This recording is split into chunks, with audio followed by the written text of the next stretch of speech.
প্রিয় দর্শক শ্রোতা, আসসালামু আলাইকুম রহমতুল্লাহ বরকাত। আজকে আমি একজন প্রবাস ফেরত যুবকের অনন্য গল্প নিয়ে হাজির হয়েছি আপনাদের মাঝে। এটি হচ্ছে কক্সবাজার জেলার অন্তর্গত রামু উপজেলা আওতাধীন জুয়ারিয়ানালা ইউনিয়নের একটি আদর্শ খামার বাড়ি। বাড়ির আঙিনায় গড়ে তুলেছে তার কষ্ট অর্জিত শ্রমের টাকা দিয়ে একটি আদর্শ খামার বাড়ি, যেখানে লালন পালন করা হয় দেশীয় গরু, ছাগল, হাঁস, মোরগ, কবুতর সহ নানান প্রজাতির পশু পাখি। আসলে আমি যখন আসলাম এই বাড়িতে, আমি উঠানে বসলাম। উঠানে বসার পরে চারিদিক দিয়ে ঘুরে দেখলাম এটা আসলে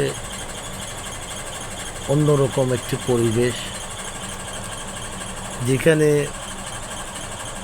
গোখাদ্যের জন্য অনেক ধান চাষ করা হয়। এই ধান থেকে যে ঘাসগুলো উৎপাদিত হয় সংরক্ষণ করে এগুলো মজুত করে রাখা হয়, যাতে গোখাদ্যের সংকট না হয়। পাশাপাশি ধান থেকে যে খাদ্যগুলো বের হয় সেই খাদ্যগুলো দিয়ে তার দেশীয় হাঁস, মোরগ, গরু, ছাগলের খাদ্য জোটায়। আসলে অনেক দিনের স্বপ্ন ছিল তার এমন একটি খামার বাড়ি তৈরি করবে। অনেক শ্রম, মেধা এবং টাকা দিয়ে এই খামার বাড়িটি গড়ে তোলে।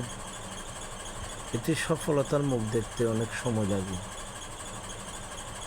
আসলে তার শ্রমের টাকাগুলো বৃথা যায়নি, তার স্বপ্ন বাস্তবায়ন হয়েছে। সবাইকে কতটুকু দেখাতে পেরেছে তা জানি না, তবে আমি দেখেছি, আমি খুব মজাও পেয়েছি। এতক্ষণ আমাদের সাথে থাকার জন্য সবাইকে ধন্যবাদ। সবাই ভালো থাকবেন, সুস্থ থাকবেন। আসসালামু আলাইকুম।